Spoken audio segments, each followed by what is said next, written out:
19 जुलाई को राष्ट्रपति चुनाव हो रहा है, तो वहीं दूसरी ओर उपराष्ट्रपति चुनाव को लेकर भी सरगर्मियां बढ़ी हुई हैं। एनडीए ने पश्चिम बंगाल के राज्यपाल जगदीप धनखड़ को उम्मीदवार घोषित करके सबको चौंका दिया है। उपराष्ट्रपति चुनाव को लेकर बन रहे समीकरण को देखकर ये बिल्कुल तय माना जा रहा है कि जगदीप धनखड़ अगले उपराष्ट्रपति हो सकते हैं। वहीं दूसरी ओर विपक्ष की तरफ से मार्गरेट अल्वा को उपराष्ट्रपति पद का उम्मीदवार बनाया गया है। सोमवार को धनखड़ ने नामांकन दाखिल किया। इस दौरान उनके साथ पीएम मोदी भी मौजूद रहे। वैसे तो जगदीप धनखड़ को कौन नहीं जानता। ममता सरकार और जगदीप धनखड़ के किस्से किसी से छिपे नहीं हैं। वे हमेशा से अपनी आवाज बुलंद करते रहे हैं। ऐसे कई किस्से हैं जिनसे अभी भी आप अनजान होंगे। तो चलिए जानते हैं कि आखिर कौन है पश्चिम बंगाल के राज्यपाल और एनडीए के उपराष्ट्रपति उम्मीदवार। जगदीप धनखड़ राजस्थान के चर्चित नेता रहे हैं। उनके राजनीतिक जीवन से जुड़े कई रोचक किस्से भी हैं। धनखड़ वैसे तो जाट समुदाय से संबंध रखते हैं। उनका जन्म 1951 में राजस्थान के झुंझुनू जिले स्थित किठाना गांव में एक किसान परिवार में हुआ था। उन्होंने अपनी शुरुआत की पढ़ाई गांव के ही एक स्कूल से की और फिर स्कॉलरशिप पर चित्तौड़गढ़ के सैनिक स्कूल में दाखिला ले लिया।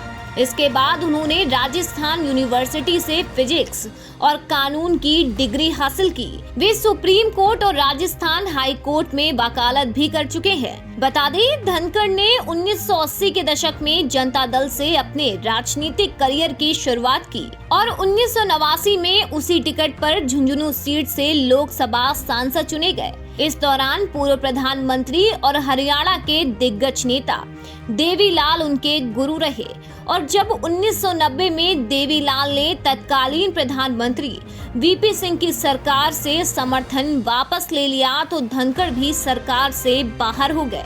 इसके बाद वे 1990 में चंद्रशेखर सरकार में संसदीय मामलों के राज्य मंत्री रहे। जनता दल के बाद धनखड़ ने कांग्रेस का हाथ थामा और 1993 में उसकी टिकट पर अलवर के किसानगढ़ से विधायक बने। हालांकि राजस्थान कांग्रेस में अशोक गहलोत के उदय के बाद वे किनारे होते चले गए और काफी समय तक अपने विकल्पों पर विचार करने के बाद अंत में 2003 में बीजेपी में वे शामिल हो गए।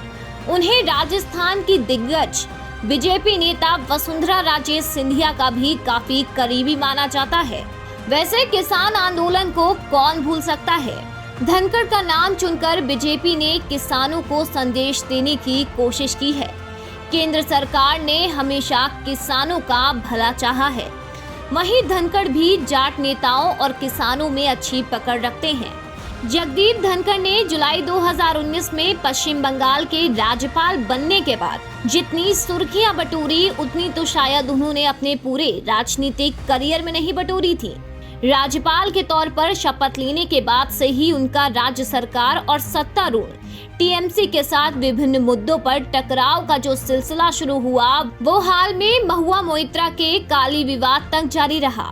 पश्चिम बंगाल के राज्यपाल धनखड़ और मुख्यमंत्री ममता बनर्जी के बीच अभी भी 36 का आंकड़ा है। बीच में एक आध बार उनमें सुलह के आसार भी दिखे, लेकिन ये संभावना क्षणभंगुरी रही। अब तक शायद ही कोई ऐसा दिन गुजरा हो जब राज्यपाल ने अपने ट्वीट के जरिए सरकार, पुलिस और प्रशासनिक अधिकारियों को कटघरे में ना खड़ा किया हो, चाहे कोरोना का मुद्दा हो या फिर राशन वितरण का, चुनाव के दौरान या चुनाव के बाद होने वाली हिंसा का या फिर अम्फान तूफान का। राज्यपाल लगातार सरकार पर हमले करते रहे। नौबत तो यहाँ तक पहुँच गई कि ममता ने एक बार धनखड़ को ट्विटर पर ब्लॉक कर दिया, लेकिन ये नाराजगी स्थायी नहीं रही। गौरतलब है कि इस बार उपराष्ट्रपति का चुनाव 6 अगस्त को होना है। उपराष्ट्रपति चुनाव में लोकसभा और राज्यसभा के सांसद वोट डालेंगे। दोनों ही सदनों में बीजेपी के नेतृत्व वाली एनडीए का बहुमत है। ऐसे में धनखड़ का उपराष्ट्रपति बनना लगभग तय है। उपराष्ट्रपति के तौर पर वे राज्यसभा के सभापति की जिम्मेदारी संभालेंगे। मौजूदा उपराष्ट्रपति वेंकैया नायडू का कार्यकाल 10 अगस्त को खत्म हो रहा है। वहीं नए उपराष्ट्रपति 11 तारीख को शपथ लेंगे। आने वाले दिनों में देश की सियासत में क्या कुछ होता है, ये तो देखने वाली बात होगी। अभी के लिए बस इतना ही। अगर आपको भी हमारी ये खबर पसंद आई हो तो वीडियो को लाइक करें, चैनल को सब्सक्राइब करें और बेल आइकन दबाना ना भूलें।